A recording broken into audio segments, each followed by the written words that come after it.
Bonjour et bienvenue dans cette émission diagonale de Féminine. Nous sommes le 23 mai, jour d'investiture du second mandat de...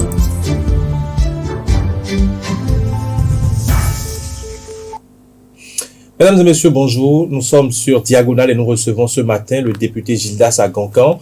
Il est l'auteur de la proposition de loi portant hygiène publique en République du Bénin. Bonjour, honorable. Bonjour. Alors, cette loi que vous avez portée intervient dans un contexte où le cadre de vie est devenu une priorité, je veux dire, pour le gouvernement. Cette loi pourrait-elle régler la question de l'insalubrité à Cotonou et dans les autres villes du pays? Il faut le dire, notre pays ne fait pas partie des nations les plus propres du continent. Paul Dalongue est en plateau avec moi. Bonjour, Paul. Bonjour, Jean-Eudes. Bonjour, honorable. Bonjour. Honorable Agankan, avant d'aller même sur le fond du problème et parler de la proposition de loi, comment elle a été élaborée, on va remonter un peu plus loin. La question que je vais vous poser, c'est quel problème posait exactement la loi de 1987? Non, la loi de 1987, vous constatez avec moi qu'elle est une loi, disons-le, dépassée, désuète, parce que ne répondant plus aux réalités d'aujourd'hui. Nous avions traversé un certain nombre de processus. Il y a eu la conférence nationale, nous sommes entrés dans une phase de démocratisation où le contexte du dirigisme ou de surveillance accrue des populations n'est plus la règle, n'est plus la norme. Et il y a eu ensuite la décentralisation avec une responsabilisation plus accrue des élus locaux, des administrations communales et locales. Il y a eu le processus des ODD, il y a eu les OMD. Donc c'est suffisamment de contextes qui n'alliaient plus la réalité de 87. Et véritablement, il y a eu aussi un certain nombre de textes que nous avons adoptés, la loi sur l'environnement, qui viennent un peu pour dire que le contexte 87 n'est plus le contexte d'aujourd'hui et il fallait adapter le contenu de l'hygiène, l'assainissement de base aux réalités d'aujourd'hui.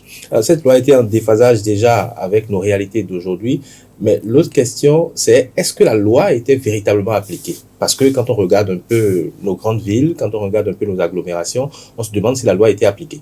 Il faut dire que le contexte 87, il faut rappeler qu'on était encore dans un contexte révolutionnaire, où il y avait une sorte de dirigisme, où ce qu'on appelait l'éducation civique était une réalité, avec une contrainte des populations à faire au-delà même de leurs souhaits. Donc, 87 répondait un peu à ce contexte. C'est vrai que dans le temps, la loi est là, mais elle n'était pas appliquée à la règle, tout simplement parce que la loi manquait de mesures coercitives, de sanctions. Et il y avait une sorte de laisser-aller qui faisait croire que chacun pouvait faire ce qu'il voulait.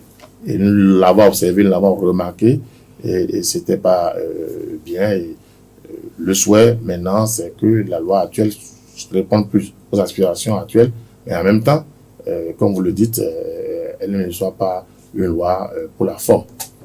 Vous avez évoqué le caractère désuet de cette loi votée en 1987. Qu'est-ce qui a véritablement changé aujourd'hui dans nos communes pour que vous passiez à cette actualisation de cette loi votée qui, quand même, n'a pas été forcément respectée par les Béninois? Vous savez, déjà, la loi sur l'intégration a définitivement responsabilisé l'autorité communale par rapport aux questions d'hygiène et d'assainissement de base. Donc, c'est l'une des prérogatives, l'une des compétences fortes des autorités communales. Parce qu'un environnement malsain ne répond à aucune logique d'investissement structurant dans une ville. On a dit qu'on souhaite des villes intelligentes, des villes attrayantes, des villes où le cadre de vie est une réalité acceptable pour l'ensemble de la population. Et lorsque un conseil communal s'installe et que cela fait partie de ses attributions, si une loi ne vient pas donner des moyens, des outils pour accompagner ces trucs-là, les conseillers vont rester quelquefois dans l'inertie. Parce que si les conseils communaux aussi ne sentent pas qu'il y a un engagement fort au niveau législatif pour accompagner leur volonté à donner une ville saine, elles resteront aussi dans une sorte de léthargie et le laisser aller reste comme un danger pour les sociétés modernes. quelle va être très exactement l'implication des communes dans l'application de cette nouvelle loi? Dans toutes les phases de la loi, le conseil communal, les services techniques municipaux ou communaux ont une responsabilité forte dans l'application, dans la prise en compte, surtout des règles, des tests qui existent. Il y a suffisamment de tests réglementaires qui ne sont pas appliqués parce que les autorités communales ne se sentent pas totalement impliquées. Donc, il faut renforcer un peu les services techniques des communes. Vous avez vu, bon, c'est aussi un phénomène qui vient comme un tremplin pour la loi qui va faire corps. C'est la dernière réforme, c'est la décentralisation qui renforce davantage les services au niveau communal. Et tout cela vient un peu pour donner une force à l'action communale en matière d'hygiène et d'assainissement de base. Donc, ce qui est clair aujourd'hui, si cette loi venait faire corps, la loi est votée, on attend sa promulgation, il y aura bien entendu une batterie de communication, de sensibilisation par les acteurs locaux pour montrer à chacun le rôle qui doit être le sien. Et visiblement, les autorités communales sont au cœur, puisque c'est elles qui sont en contact direct avec les populations. La loi de 87 avait beaucoup plus un caractère où vous avez l'État, le gouvernement, des préfets, comment les appeler, les sous-préfets, qui n'étaient pas en lien avec l'aspiration populaire, parce qu'ils ne dépendaient pas, outre mesure, de l'assainissement populaire. Donc aujourd'hui, qu'on le veuille ou pas, les populations ont un devoir de réclamer des choses à la commune, et la commune a l'obligation de faire remonter aux populations leurs devoirs. Et leur devoir, c'est de faire en sorte que le cadre de vie soit entraînant, et la loi actuelle situe chacun sur ses responsabilités. Un exemple, vous voyez, on dit la commune veille à ce que le maire, au cas où des gens doivent faire des enterrements à la maison, l'autorisation doit venir du maire, bien entendu en lien avec les services techniques du ministère de la Santé ou du ministère du cadre de vie. Mais si la commune même n'a pas construit un cimetière, comment voulez-vous qu'on dise on n'enterre pas à la maison, on doit enterrer au cimetière alors que la commune n'a pas construit un cimetière? Dans les établissements, les écoles, les maternelles, où la commune ne met pas en place des infrastructures qui permettent de propulser la notion même de l'hygiène et de l'assainissement, mais la commune demande qu'on puisse le faire. Donc, la responsabilité de la commune aujourd'hui, c'est de faire en sorte, en lien avec l'État et avec des partenaires, de faire en sorte que toute infrastructure au niveau communal réponde à un certain nombre de critères qui allient la notion d'investissement à la notion d'hygiène et d'assainissement. Mais est-ce que l'absence, par exemple, des infrastructures que vous évoquez là, tout à l'heure, les cimetières, les morgues, également les lieux d'aisance et tout, est-ce que l'absence de ces infrastructures dans les communes ne rend pas un peu inutile le travail qui a été fait? Non, la loi vient un peu pour accompagner, pour forcer. Pour forcer. Il y a des infrastructures qui sont là, elles sont insuffisantes. Elles sont quelquefois mal adaptées à la question de l'hygiène et elles contribuent à se laisser aller. Donc, la loi un peu vient pour amener les communes à faire des choix d'investissement en lien avec l'hygiène et l'assainissement. Et que vous ne pouvez plus vous permettre de faire des investissements sur le plan des habitats, sur le plan des infrastructures publiques, morgues, hôpitaux, centres de santé, sans tenir compte rigoureusement de l'aspect hygiène et assainissement. Ça se fait, mais ça ne se fait pas bien. Parce que la contrainte législative n'était pas forte. Aujourd'hui, la contrainte législative vient un peu pour dire plus rien ne peut se faire au pays sans prendre en compte la dimension hygiène et assainissement. Parlons maintenant un peu des différentes étapes qui ont marqué l'élaboration de cette loi. C'est vrai que il y a un autre de vos collègues, en l'occurrence le député Jérémie Ademaon, qui a travaillé également avec vous sur cette loi. Mais vous êtes ici pour répondre à nos questions. Avant même de parler des différentes étapes de l'élaboration de cette loi, vous étiez en train d'évoquer tantôt la responsabilité des communes, parce que la loi a responsabilisé les communes pour qu'elles puissent assurer convenablement l'hygiène et l'assainissement. Mais depuis des années, selon vous, pourquoi est-ce que les communes, je vais dire comme ça, les maires, ont manqué de prendre des initiatives. Vous avez parlé du cadre législatif, on laisse le cadre législatif de côté. Pourquoi est-ce que, au-delà de ça, les maires n'ont pas pris véritablement des initiatives, par exemple? On a vu en temps également le préfet de Cotonou initier des campagnes de salubrité. C'est vrai que ça ne se fait plus. Pourquoi est-ce que les élus locaux ne prennent pas des initiatives? Au-delà des élus locaux, c'est toute la nation. Il ne faut pas faire une fixation sur les... Des gens ont été responsabilisés par la loi. C'est pas là que nous sommes partis. Il faut prendre l'État, l'État dans son entièreté. Lorsque vous voyez, lorsqu'on parle bien d'assainissement, tout le monde voit l'assainissement pluvial. Il y a des ministères qui nous ont dit, mais on a mis des milliards pour l'assainissement. Attention, il s'agit de l'assainissement de base. On a beau faire les grands caniveaux, les grands investissements des milliards pour faire l'asphaltage, et ainsi de suite. Si on n'intègre pas la notion de l'assainissement de base et l'hygiène, c'est un gâchis. Alors, c'est parce que notre État n'a pas intégré la question de l'assainissement de base, la question de l'hygiène comme une préoccupation majeure. Et quand vous regardez même ce qu'ils appellent l'ancrage même de ce volet au niveau de l'appareil étatique, l'ancrage est faible. C'est le ministère de la Santé avec des budgets résiduels qui sont affectés à l'hygiène et l'assainissement. Okay. Ce qu'on veut aujourd'hui, c'est qu'il y ait une volonté politique forte. On comprenne que aucune réalisation, aucune infrastructure ne peut marcher si cela n'allie pas la question de l'hygiène et de l'assainissement. Donc, par conséquent, s'il y a une volonté politique forte au niveau étatique, ça va transparaître dans la volonté politique au niveau local. Si l'État central ne prenait pas l'assainissement de base, l'hygiène comme une réalité forte, vous imaginez que les budgets affectés. Regardez par exemple la question des FADEC. Le FADEC investissement, c'est toujours très vu au niveau de l'infrastructure scolaire, au niveau de l'asphaltage, au niveau des pistes, mais le FADEC au niveau de l'hygiène, l'assainissement de base, c'est résiduel. C'est résiduel. Il a fallu que le Covid passe par là pour que l'élan de lavage des mains, installation de ci, de ça, devienne une réalité. Nous n'allons pas toujours entendre que des fléaux viennent agir sur notre vivre ensemble pour prendre des mesures. Donc, il faut anticiper.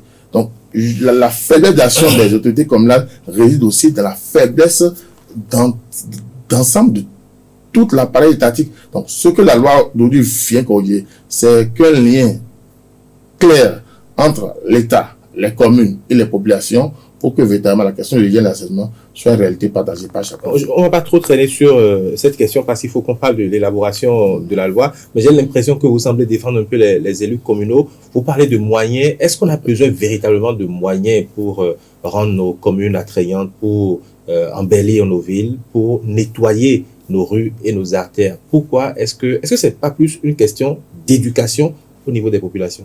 Les deux. Les populations doivent être éduquées, les populations doivent travailler à ce que le cadre de vie soit attrayant, mais en même temps, les communes doivent mettre en place des infrastructures qui concourent à cela. Et les infrastructures qui concourent à cela ont véritablement un coût. Donc, l'hygiène l'assainissement aussi a un coût. L'autre chose, honorable, c'est que il y a une autre innovation dans cette loi. Les cas de violation ont été criminalisés. Est-ce que les Béninois ne se sentiront pas traqués, un peu trop traqués? Si quelqu'un jette juste des eaux usées dans la rue, c'est qu'il peut répondre devant un tribunal pour un crime. Il faut quand même remarquer que les Béninois commencent par intégrer dans leur comportement un peu ce nombre de choses. Ouais, ça va quand les gens rentrent des voyages, ils ont dit vous allez aller à Kigali, vous êtes allé en Europe, on voit c'est beau, vous allez aller à Accra à côté, c'est beau. Bon. Nous commençons par intégrer ces choses-là dans notre culture. Jeter les sachets, jeter ci. Maintenant, l'opportunité de la loi vient un peu pour dire, oui, le comportement qu'on va changer, mais le comportement doit davantage changer. Les sanctions ne sont pas fondamentalement la panacée. Les sanctions viennent pour dire, attention, on ne fait pas ça. Si vous faites ça. On a corsé un peu les sanctions pour qu'on ne dise pas, je peux ruiner si pour qu'il donne ça. C'est comme vous voyez sur des maisons ou des lieux publics comme intérêt de ruiner, amende 5 000 ou 10 000. 10 000. Et le gars dit, bon, si c'est ça, moi j'ai 10 000 en poche, je vais ruiner, je vais donner les 10 000. Alors, c'est une très mauvaise compréhension de la sanction ou de l'amende. En fait, c'est pour dire, ne fais pas. Donc, si nous avions corsé un peu les dispositions au niveau des sanctions, c'est pour que les gens puissent enlever de la tête la compréhension selon laquelle on peut faire et payer. Non, c'est ne fais pas. C'est pour ça qu'on a renforcé un peu. Donc, il faut accompagner, bien entendu, cette sanction d'une bataille de communication pour que progressivement nous rentrons dans. Et je crois que les investissements qui sont en train d'être réalisés au Bénin, quand on voit la beauté, regardez, je m'excuse de le dire, regardez un peu les pavages qui sont réalisés avant et les pavages qui sont réalisés aujourd'hui. Vous voyez, l'embellissement, il y a une sorte d'esthétique urbaine qui se dégage dans ce qui se fait. Et pour préserver tout ça, il doit y avoir le réflexe d'entretien personnel et collectif. Donc, toutes ces choses-là, la loi sur la l'hygiène et l'assainissement vient un peu pour réveiller les attentions. Pour dire, attention, oui, nous avons suffisamment sali nos villes, nous avons suffisamment réduit nos capacités à mieux vivre. Parce que l'hygiène, c'est dans tout. C'est dans l'eau, c'est dans la santé, c'est dans les morgues. L'hygiène, comme il a dit la fois dernière au Parlement, ce n'est pas une dimension politique, c'est une dimension sociale, c'est une dimension sociétale. Et c'est le cas de vie, c'est le vivre ensemble de nous tous, ce qui est révélé à travers l'hygiène. Et quand on lit le contenu de la loi, chacun se projette pour voir qu'est-ce que je fais pour que l'hygiène et l'assainissement soient une réalité chez nous. Si nous posons chacun cette question-là, les acteurs, aussi bien étatiques que la société civile, viendront un peu pour accompagner cette chose. Vous avez dit que j'ai tendance à défendre les communes. Oui, je ne peux que le faire. Je rappelle que pour l'initiative de cette loi, je l'ai conduit ensemble avec mon collègue Adoma Jérémy, parce que moi, je suis président du réseau des parlementaires pour la décentralisation et le développement local. Et lui, il était président du réseau des parlementaires pour l'hygiène et l'assainissement. Et nous avons vu que le cadre de vie de notre pays, tel que les investissements se font, tel que nous vivons, tel que se développe un nombre de maladies dont on voit aujourd'hui les symptômes, mais on ne se préoccupe pas des causes, c'est parce qu'il y a une faiblesse dans la capacité du Béninois à considérer l'hygiène et l'assainissement comme une réalité. Et ce constat-là se fait au niveau local, au niveau des populations, mais aussi au niveau de l'État central. On a voulu faire en sorte pour que cette loi soit mieux actualisée, pour que véritablement nous nous sentons dans la dimension d'une ville intelligente, d'une ville moderne. Il est vrai, vous avez évoqué la responsabilité de l'État, également la responsabilité des communes, mais prenons par exemple à Cotonou. Cotonou ne dispose pas de toilettes publiques. N'y a-t-il pas des préalables auxquels vous auriez pu penser avant même de proposer cette loi? C'est justement ça la réalité d'une loi. La loi n'attend pas toujours avant d'eux. La loi contraint à. Et si le président l'a promulgué d'ici 3 semaines? Non, il y a toujours des dispositions transitoires, il y a toujours des phases. Dans la loi, il y a un certain nombre de phases pour faire telle chose. On ne va pas subitement dire désormais ici. Non, il y a des phases de la loi et c'est graduel l'application de la loi. Vous voyez, la loi de 87, c'est ça qui est encore actuel. Il faut dire quand même qu'indépendamment de cette loi qui vient d'être votée, il y a un certain nombre de dispositions réglementaires, d'autres lois un peu qui encadrent le cadre de vie. Nous, à notre niveau, cette loi, nous avons vu que l'ancien contexte s'est dépassé et nous sommes à la tête du réseau parlementaire qui contribue un peu à l'amélioration du cadre de vie et en lien avec les élus locaux, les élus comme nous. Nous avons un nombre d'ONG, nous avons un nombre de partenaires, vous voyez la GIZ, la coopération allemande, qui ont travaillé suffisamment sur cette loi. Et je rappelle que c'est depuis 2017, la 7e législature, que nous avons travaillé avec des partenaires, avec des ONG, avec la coopération allemande pour finaliser cette loi. C'est une proposition. Très bien. Il nous reste un peu, je vais dire environ 10 minutes. Paul a ouvert cette brèche tout à l'heure. Il parlait de la criminalisation de certains comportements, de certains actes ou de certaines infractions, je vais dire. Aujourd'hui, qu'est-ce qu'on retient exactement ou qu'est-ce qu'on retient concrètement de cette loi, puisque vous avez porté cette proposition de loi? Qu'est-ce que la loi punit exactement? La loi punit toutes les infractions liées au mauvais comportement en matière d'hygiène et d'assainissement. Vous avez vu, la loi que nous avions votée la fois dernière, c'est quand même 197 articles et 5 titres. Et ça régit notre cadre de vie.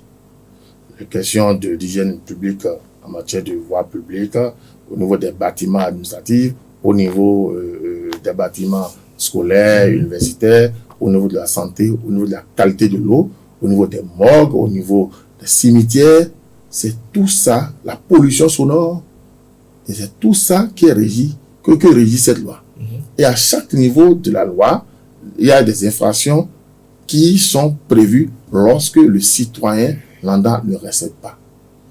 Et en même temps, il est prévu un certain nombre de dispositions qui amènent la communauté à travers les institutions communales, étatiques, à faire en sorte à mettre à disposition un certain nombre d'infrastructures qui facilitent la tâche de la population. Si l'infrastructure n'existe pas et que le citoyen commet une infraction, il y a toujours des circonstances atténuantes qui sont prévues. Mais ce que nous avons voulu à travers cette loi, c'est faire en sorte pour qu'il n'y ait plus ce réflexe facile de dire je peux faire ce que je veux en matière de remise en cause des règles d'hygiène et d'assainissement. Alors, je pose la question parce que les populations, c'est vrai qu'elles vont attendre la période de sensibilisation, de vulgarisation de la loi pour comprendre véritablement le fond de la loi. Mais on sait aujourd'hui qu'on peut aller en prison parce qu'on commet une infraction à l'hygiène publique et tout. Qu'est-ce qu'on ne doit pas faire aujourd'hui si on ne veut pas se retrouver en prison? Ou qu'est-ce qui pourrait vous conduire en prison aujourd'hui? Par exemple, si nous allons dans des cas pratiques, voilà. Vous voyez aujourd'hui dans des quartiers de promiscuité excessive dans Cotonou et dans certaines villes, où les gens, dans la nuit, déversent sur les voies publiques des excréments. C'est interdit, c'est punissable. Que des gens jettent sur la voie des animaux, qu'on appelle, des carcasses, c'est punissable. Que au niveau même de l'eau, vous voyez les puits water, tout ça, chacun fabrique comme il veut. On peut aller en prison pour ça. Ah oui, bien sûr. Ça veut dire que le pasteur qui... Mais il est prévu qu'il y a un nombre de conditions bactériologiques pour la qualité de l'eau. Si vous faites de l'eau publique que vous vendez et on fait le constat que c'est pour tuer, on ne peut pas continuer.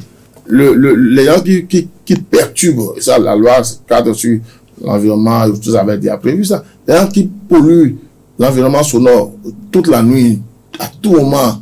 Les pasteurs, les DJ. On ne va pas supprimer tout ça. Mais on doit contraindre. Et la loi a prévu ça, que ça aussi est passible de peine. Si vous entrez dans les cimetières, vous voyez les morgues de fortune qui sont à proximité de l'eau à boire. C'est plus simple tout ça.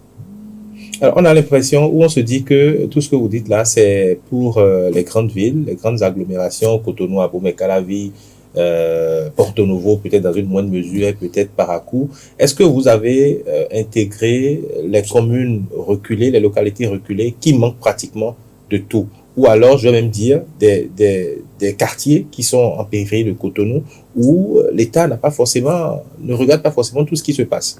Non, bien sûr, nous avons intégré le contexte des interactions. Vous avez vu aujourd'hui le contexte, c'est 3 types de communes. Les villages particuliers, les deuxièmes villes, et après les communes ordinaires. Et la loi tient compte de toutes ces réalités. Et c'est pour ça que, indépendamment de ce que le citoyen doit faire, la loi, à la limite, force la commune à installer partout un nombre d'infrastructures au minimum pour que le citoyen ne se sente pas dans une volonté de laisser aller parce que l'infrastructure n'existe pas. C'est pas plus la question des infrastructures, mais dispose-t-on d'une brigade adéquate? C'est vrai qu'il y a la police sanitaire, il y a la police environnementale. Non, est-ce qu'on dispose d'une brigade sanitaire? C'est l'une des innovations de cette loi. La police sanitaire est supprimée. J'allais dire qu'elle est fusionnée à la police environnementale. L'une des faiblesses du dispositif de contrôle, c'était ça. C'était la police sanitaire, mais qui ne jouait pratiquement pas son rôle parce qu'elle ne disposait pas de moyens suffisants pour, ni en ressources humaines, ni en ressources matérielles pour accompagner cette mission d'hygiène d'assainissement. Donc, on a fusionné la police sanitaire et la police environnementale avec un encadre beaucoup plus au ministère du cadre de vie et non plus au ministère de la santé où ça apparaît comme un maillon faible de l'action de contrôle et d'assainissement. Qu'est-ce qui est prévu? Cette police sera renforcée parce que on peut dire que ce n'est que quelques individus. Qu'est-ce qu'ils peuvent faire? Non, je crois que nous avons travaillé, c'est vrai, c'est une proposition de loi des députés, mais nous avons travaillé ensemble avec le ministère de la Santé, le ministère du cadre de vie, le ministère de l'Intérieur. Les 3 ministères, et dans une certaine mesure aussi, le ministère de la Pêche, de l'élevage de la pêche et le ministère de l'eau. Tous les autres, les ministères ont travaillé fortement et j'avoue que le gouvernement a été véritablement impliqué dans tous les travaux de commission pour que ce que chaque ministère doit faire pour renforcer un peu la question du cadre de vie chez nous en matière d'assainissement soit respecté. Et naturellement que l'un des engagements au niveau du ministère de l'Environnement, c'est le renforcement en ressources humaines de cette police environnementale pour l'adapter aux nouvelles fonctions, aux nouvelles réalités qui gouvernent un peu l'assainissement et l'hygiène chez nous. Honorable Jean-Eudes le rappelait, il a évoqué, les Béninois vont certainement attendre la phase de promulgation de cette loi pour s'approprier du contenu. De votre côté, est-ce qu'il y a une politique de vulgarisation, de sensibilisation qui est prévue pour expliquer aux Béninois le contenu de cette loi, les titres et les sanctions qui sont prévues en cas de violation et d'infraction? Absolument. Nous ne serons pas seuls. C'est vrai que déjà au niveau du Parlement, quand la loi a été votée, le président Vlavo nous disait qu'il faut déjà que le réseau parlementaire pour l'hygiène et l'assainissement puisse faire un plan d'action pour aider à vulgariser, à accompagner l'information par rapport à cette loi. En même temps, il y a un certain nombre d'acteurs de la société civile. J'ai fait un clin d'œil à M. Félix Adéinka qui a été très engagé dans ce travail-là. Il y a des journalistes que je connais qui sont des journalistes spécialisés dans l'hygiène et l'assainissement. Il y a beaucoup d'ONG, il y a un réseau et tous ceux-là doivent travailler pour que le contenu de cette loi-là soit mieux vulgarisé sur nos pays. Et l'État aussi doit donner la preuve de sa capacité à accompagner ce mouvement. Et ce qui est évident, c'est qu'au-delà de la promulgation, c'est la prise d'un nombre de décrets d'application. Puisque en l'état, les lois ne suffisent pas seules pour agir en profondeur de ce pourquoi elles sont destinées. Donc, il faut que un certain nombre de décrets d'application prévus par la loi soient rapidement prises pour que cela puisse servir d'élément d'information pour les gens. L'autre acteur, c'est la NCB. Les cadres de la NCB nous ont déjà dit qu'ils sont en attente de la promulgation pour mettre en application l'information au niveau de toutes les communes. Parce que la NCB, fondamentalement, a un rôle fort. C'est la fierté des communes et les informations, les instructions, entre griffes qui proviennent de la NCB ont un impact large sur l'ensemble des communes, qu'elles soient urbaines, périphériques, rurales, entre griffes. C'est des actions qui portent parce que c'est là où tous les maires sont. Et je suis heureux que les partenaires qui accompagner l'initiative de la loi seront toujours prêts pour accompagner l'information, la sensibilisation et la mise en œuvre de cette loi. Ça veut dire qu'il y a des actions concrètes qui sont prévues pour que la dame qui se trouve au marché, le coiffeur, le zémidjan ait l'information de ce que, oui, déféquer par exemple sur la place publique peut le conduire ou la conduire en prison. Dans la mesure du possible. Je ne vais pas gager de ce que tout le monde soit informé au même moment, dans les mêmes dimensions, mais je rappelle simplement que nul n'est censé ignorer la loi et on travaille à ce que la grande majorité de nos populations le partagent. Et ça, j'avoue que ce n'est pas une affaire d'instant, c'est une affaire de temps. Très bien, nous sommes pratiquement à la fin de cette émission, mais avant de vous laisser partir, il y a un point que nous n'avons pas abordé qui concerne l'hygiène menstruelle. C'est vrai que le terme est apparu dans cette loi. Beaucoup de personnes se disent, mais tiens, de quoi est-ce qu'il s'agit exactement quand vous parlez de l'hygiène menstruelle dans cette loi? Non, je crois que c'est une des grandes innovations, ce qui n'existait pas du tout dans la loi de 87. Il est apparu qu'aujourd'hui, avec, vous faites le constat avec moi que la population féminine galope aujourd'hui en termes de d'équilibre, le F vient plus le M, le masculin, bon, oui. le M, oui. Donc qu'on le veuille ou pas, et le corps féminin a un certain nombre de qualités, mais aussi un certain nombre de difficultés. Et il faut adapter ça aux réalités. Dans nos administrations, dans nos collèges, dans nos établissements, les infrastructures qui sont réservées aux femmes doivent intégrer l'aspect menstruel. Disons les choses simplement, ce sont les règles. C'est les menstrues, ce sont les menstrues des femmes. Ça gêne, vous voyez, ça crée une nuisance. Et dans nos concertations pour l'élaboration de cette loi, on a approché des acteurs qui travaillent pour les femmes, qui nous ont dit qu'il est important qu'on puisse mettre dans la loi un certain nombre de dispositions qui forcent les administrations, qui forcent les communes à faire des infrastructures en tenant compte de l'hygiène menstruelle. En même temps, vous voyez les outils, les instruments que les femmes utilisent aujourd'hui pour régler ces problèmes-là. Quelquefois, on les voit en plein air, dans des poubelles, et ça crée des nuisances, même à la seule vue, ça crée des nuisances. Et la loi vient aujourd'hui pour corriger ces choses-là, pour faire en sorte que ces choses-là ne viennent pas pour créer encore des nuisances au cas de vie qui est le nôtre. Est-ce à dire que dans les lieux publics, il y aura des endroits qui seront exclusivement dédiés à recevoir ces... Absolument, absolument. Et, ces serviettes. Et par exemple, les toilettes des femmes doivent tenir compte désormais de ces... Aujourd'hui, on construit des infrastructures qui ne tiennent pas compte des réalités même physiques de chacun de nous. Donc, ce n'est plus une question de ressources. La ressource existe pour faire. L'essentiel, c'est d'intégrer la dimension. Avant, vous voyez la question des handicapés. On n'intégrait pas. On construit des infrastructures sans intégrer la réalité des handicapés. Donc, autant que faire se peut, et tel que la loi le prévoit, il faut intégrer toute situation nouvelle qui crée des nuisances à l'individu, puisque la finalité, c'est l'amélioration du bien-être, l'amélioration du cadre de vie. Très bien, nous sommes pratiquement à la fin de cette émission. Merci, honorable Gildas Agoncan. Je rappelle que vous êtes l'auteur de la proposition de loi 2022. Ensemble avec mon collègue Jérémy Ademont, bien sûr. Donc, je rappelle que c'est ensemble que vous avez porté cette loi 2022-04 portant hygiène publique en République du Bénin. Avec votre passage sur cette émission, nous avons maîtrisé un peu plus le contenu de la loi et tout ce qu'il y a autour. Merci de nous avoir suivis, chers téléspectateurs. Merci, Paul. Merci, Jean-Yves. Et à dimanche prochain. Merci beaucoup.